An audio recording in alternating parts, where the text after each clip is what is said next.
And next with me is Chris Thomas, standing in Douglas Central. And here we go. At one stage, I didn't think there was going to be much of a contest, but there is a contest. Are you looking forward to that sort of thing? I mean, I do. You want a challenge? I think you like that sort of thing. Yeah, in two ways. First of all, it's great to get out and talk to as many people as possible, and I hope people will get in touch with me to give me that opportunity if I don't manage to find them in when I knock on the door.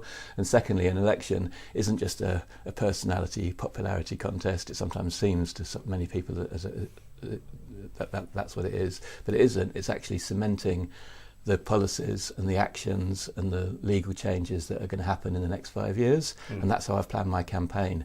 I've delayed talking with you, Paul, because today I wanted to actually make a couple of announcements, and one of those is that my manifesto has been drafted as a policy agenda for the 21-26 government, so it's taken me a bit of time. How to big is it going to be? Because you've done some chunky ones in the past. Well, 20 pages, the same as last time, A5, but I've tried to do it in bullet points and make key points, based on facts, based on analysis, but most importantly, there were two changes in the House of Keys Tynwald election of the Chief Minister, formation of the next government in the last 5 years, for which I was primarily responsible. The first of those is that the government will essentially be created by the 24 MHKs, not MLCs are no longer involved.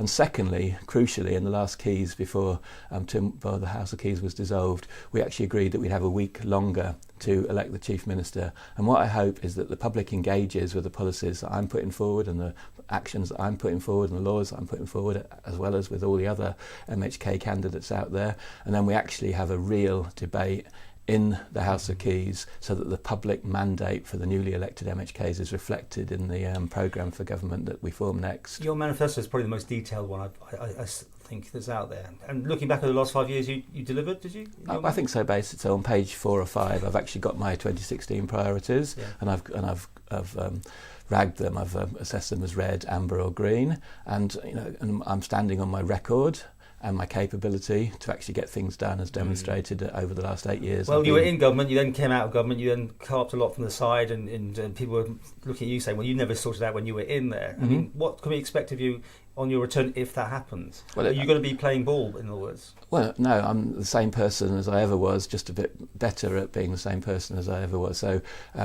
we've sorted about policy. We've got to make sure we've got the right policies and actions for the next 5 years. You then need capable MHKs, and to be capable MHK, you've got to be able to challenge civil servants. You've got to be a listener. You've got to be authentic. You've got to be able to bring people along with you and win debates in Tynwald and the House of Keys.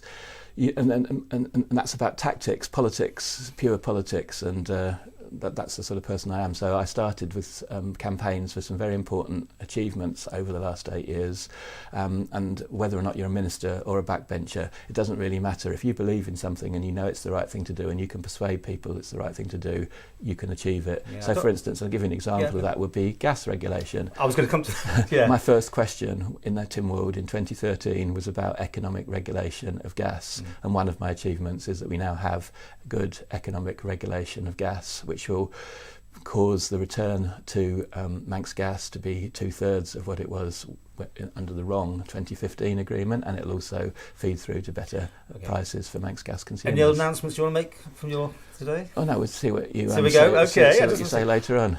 Well, let's talk about what the local things are that are affecting people in your area, subject to, is there anything that's local? Just, the same old things that everyone's talking about. No, there are lots of local issues, but those local issues relate to national issues. So one of them is infrastructure, particularly at the moment with telecommunications masts. We have a lot of the Douglas Central is in a conservation area, but there's a huge mast going up which is not shared with anybody else, and that doesn't seem right when there are lampposts and churches and other people. So that's quite an important issue in one part of the constituency, and also up around Manx Radio and Douglas Head as well. A second big issue is the whole idea about what the streets in a residential area are for, and so that's huge. It's about the quality of the pavements and encouraging walking. It's also about getting across roads. It's also about buses. It's also about parking. It's also about enforcement of the regulations that exist. It's about vans. That's another second huge issue.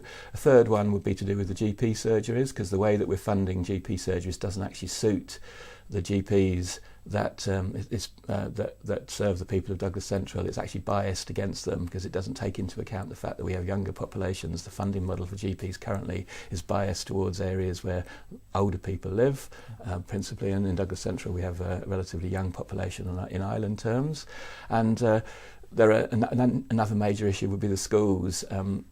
MHKs over the last 10 years or so have been successful working with other people to get to 2 new primary schools and to get major extensions at Ballacomine, but we have a crisis again. We've got Scotland Jubilee, which is very bad buildings, and we've got massive overcrowding at Ballacomine. So with Mrs. Corlett, we've worked up good plans to... Have you worked in tandem well? I think so. I think we complement each other. I think our skill sets are complementary. Okay, I think with your interview, we have to deal much more with things that could be happening, because your name keeps coming up now as Chief Minister. Mm-hmm. Right, that's an interesting answer. The response, which means that's a yes, then, is it? Oh, clearly, if I do well in the election, if I get a mandate from the people, a solid mandate for the people, like all the other people who top the polls in the 12 constituencies, you'll be putting your name forward if you get back. No, I won't be putting my name forward. It's got to be a popular choice for Chief Minister, and you've got to win the vote of 13 of the members of the House of Keys. I'm not the most popular member of the House of Keys. I'm not the most dynamic. But you might be the speaker. White Knight, whatever they call it. I'm an authentic person. I think I get a lot of kudos for that. I'm a listener. I think I can build teams in my way. Look, I'm not here trying to look at you and dominate you like a lot of politicians do. I'm not narcissistic, always trying to claim credit. On my manifesto right up front, I've got that great quote from President Truman, which is, "It's amazing what you can achieve if you don't try to take the credit for it." And that's what sort of politician I am. And if it suits a group of people to have me in an important role, either as Chief Minister or as a Minister or as a backbencher, that's fine by me. The most important thing that matters are the right policies and actions and laws being changed for the people, and we've got massive challenges and we need to deal with them. So you're definitely in there to win it if you can do it. I'm trying, but if you get the support you need, you're definitely for it. So but the crucial thing is that we've now got a week longer to elect the Chief Minister. The last system was absolutely dubious. I sat there and cried after Howard Quayle was elected, because Howard Quayle was 3rd in the opinion polls. He came 2nd in the constituency of Middle, and he only ever got 12 MHKs voting for him. So when everybody else was around glad-handing, I was sitting there on my seat in the House of Keys with a tear in my eye because democracy wasn't served. This time I hope that the candidates that come forward put the policies forward that they believe in, put the teams that they believe in. We can't change the law such that you have to get the ministers approved by the House of Keys or Tim Wood, but we can at least have a debate where it becomes obvious who the teams are and what the policies are, and that would be purer politics. That would be putting the popular mandate into the next government and into the programme of government, and that's what I'm all about. You put a lot of thought into this. I have, and it's taken me a bit longer to write my manifesto than my wife would have liked and I would have liked, because I'm trying to think through what are the actual priorities. Mr. Cannon made a really good point. The programme for government started off well. Him and I did go around meeting all of the departments and the boards and so on together to try and link together the first budget and the 5-year financial plan with the programme for government, but then it sort of petered out because all of the different departments and boards and offices were all playing games with us, and they were trying to get business as usual into the programme for government. No, we actually need to work out what the challenges are, how we're going to address them, and then put forward a costed, prioritised 5-year plan linked with the budget, linked with the legislative programme, with the support, solid support of a group of people who are prepared to stand up for it collectively, and then take it through, because we've got such massive challenges. The structural financial position is fragile. We've got so many social issues we need to deal with. We're in a different position internationally, and climate change, housing is a major crisis, and we've got to actually have a plan for 5 years to deal with those things.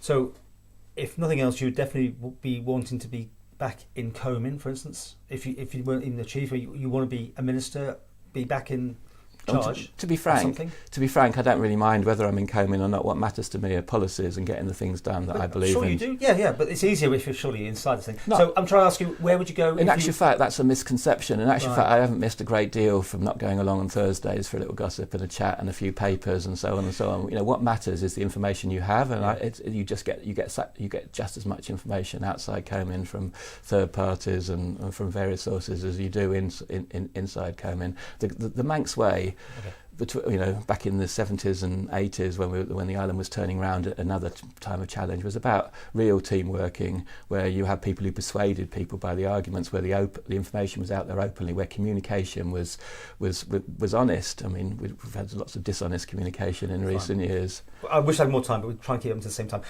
Would you have anyone you'd like if the Chief Minister it wasn't you? Just very quickly, anybody? You can work with any of them, or yeah, I can. I'm solid around policies and so on and so on. Solid around actions, and I completely agree with Mr. Cannon's interview that I watched with you, which is that we need a costed, prioritised programme. I haven't as yet looked at Dr. Allinson, who has declared as Chief Minister candidate, and there might be others. Who knows? Well, interesting. But Chief Minister, if asked, you would do it. That's not the main point. The main point is that we need a new programme for government, and that programme for government has got to be costed, prioritised, and associated with a group of people who are solidly behind it, not just the pets of the headmaster.